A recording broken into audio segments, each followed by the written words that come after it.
a cheia já começa a trazer transtornos para os moradores do município de Manacapuru. Primeiramente, a gente falava sobre a questão, né, dos moradores da zona rural, das comunidades rurais atingidas, onde a água já começou a invadir aqueles campos de produção, trazendo aquele prejuízo para os produtores rurais. Mas agora, efetivamente, a gente consegue ver, de fato, no cotidiano da vida dos moradores da cidade de Manacapuru, da sede do município de Manacapuru, porque a água começou a invadir também os bairros. 8 bairros a Defesa Civil atualizou aqui, na verdade 9 bairros a Defesa Civil atualizou agora há pouco, que já foram afetados com a água, com a cheia do Rio Solimões. Inclusive, falando de Defesa Civil, vou chamar o Bruno, aqui para perto de mim. O Bruno é o coordenador da Defesa Civil, Amaral, aqui no município de Manacapuru. Ele está acompanhando todo esse processo, né, de cheia, conversando com os moradores e também suporte aos moradores em relação à construção de pontes, né, Bruno? Eu queria que tu explicasse para quem está em casa, primeiramente, muito bom dia, o trabalho que está sendo realizado pela Defesa Civil e também o quanto essa cheia tem atingido os moradores aqui de Manacapuru. Bom dia.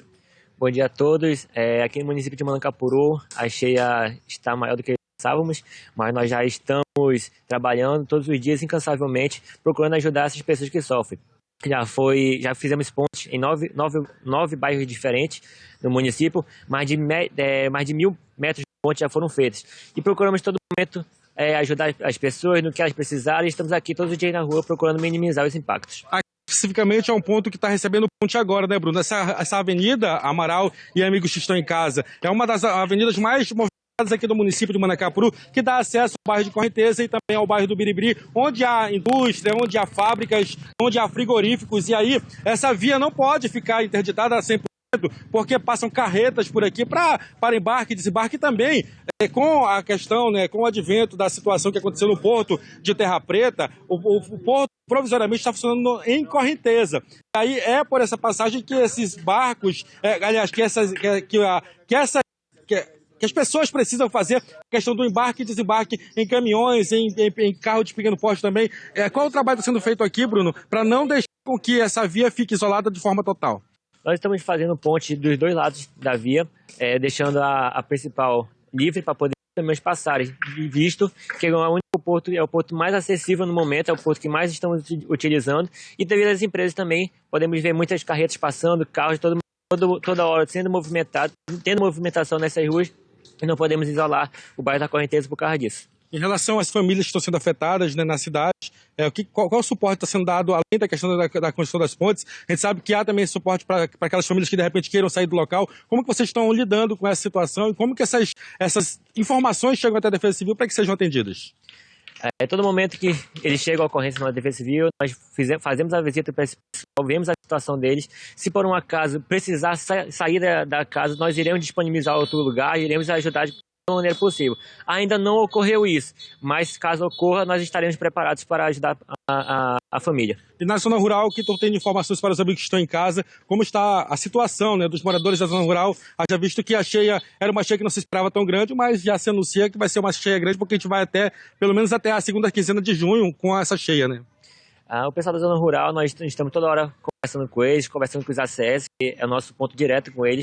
Nos falam como é que está a situação deles, nós temos ajudado aqui e ainda iremos avaliar mais para ver como a gente consegue ajudar eles, possivelmente, futuramente. Tá certo, Bruno, muito obrigado. Pois bem, Amaral, é isso, a cheia do Rio Solimões começa a dar sinais efetivos, né, de que fugiu um pouco do controle, porque eu conversava agora há pouco com os meninos da Defesa Civil, tem chovido muito nessa região aqui do município de Manacapuru. Então, um dia o rio está lá embaixo, quando chove, quando amanhece o dia, o rio já está, a água já está bem em cima, e aí a turma tem que correr, né, para construir pontes, para correr, para dar esse suporte aos moradores, para tirar esses moradores do isolamento. Como explicou o Bruno, já são mais de 1.000 metros de pontes construídas, e aí a tendência é que esse número vai aumentando gradativamente esta semana, porque o rio deu uma acelerada, né, no seu processo de cheia nessa última semana, devido a essa quantidade de chuvas aqui nessa região do município de Manacapuru. Em relação à questão da zona rural, a maior dificuldade por lá é a questão da produção rural.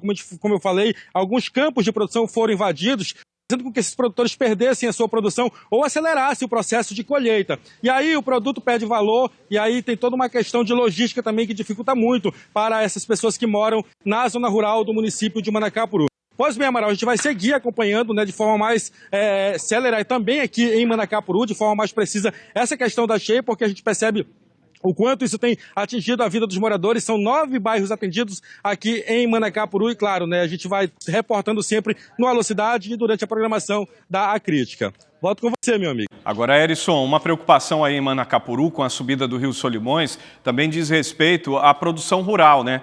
A gente entende que Manacapuru é um dos municípios que representam economicamente um impacto para a capital no fornecimento da produção rural, né? Hortifrutis, banana, mamão, mandioca para fazer farinha, a macaxeira do dia a dia. Então são produtos muitas vezes cultivados na região de várzea. E à medida em que a várzea sobe, ela tem um impacto inclusive na produção de fibra, em que Manacapuru se tornou referência já há muitos anos. É isso, Amaral. O que tem acontecido é que, de fato, os viticultores, os produtores rurais não estavam contando com essa cheia como aconteceu, porque há uma lenda, vou dizer lenda porque foi quebrada agora, né? Que havia assim essa questão do monitoramento, que quando você tinha uma vazante muito extrema, como foi o caso de 2024, geralmente a cheia do ano seguinte, ou seja, de 2025, seria pequena. Como ocorreu em 2023, a gente teve uma vazante extrema também em 2023, 2024, a cheia ficou dentro da normalidade, então a gente teve muito campo de produção, tivemos muita produção rural, a produção aqui nessa região do município de Manacapuru, inclusive bateu recordes em 2024, a expectativa era que esse ano a gente não teria uma cheia tão extrema ou tão avassaladora como chegou agora nesse último mês, né, a partir do dia 1º de maio. Até agora, o rio encheu numa sequência muito grande e aí pegou todo mundo de surpresa. O viticultor que conseguiu colher a sua produção já está trabalhando na secagem dessa fibra para posteriormente vender para a indústria. Mas teve muito campo de fibra, Amaral, que a água já invadiu e aí o viticultor não conseguiu colher a contento. E se colhe com muita dificuldade, porque precisa mergulhar para ter acesso à base do produto, para conseguir cortar, para poder conseguir ter essa fibra para poder vender. Então é uma dificuldade muito maior. E aí também tem a questão de outras frutas, né, outras produções rurais que também ficaram prejudicadas, principalmente a questão da banana que você citou aí. Muitos campos de plantação de banana também foram afetados com a questão da cheia, principalmente nessa área de várzea. Claro, né, que tudo isso gera um reflexo muito grande, né? Verdade, tem um impacto direto, né, na nossa economia de base primária para a agricultura, mas também para aquilo que chega a Manaus Moderna e que boa parte vem aí de Manacapuru. Ei, quer ficar por dentro de todo o universo da programação de Acrítica? Então se inscreve no nosso canal, aciona o sininho que você vai ficar por dentro de tudo e não vai perder nenhum detalhe. Vem com a gente!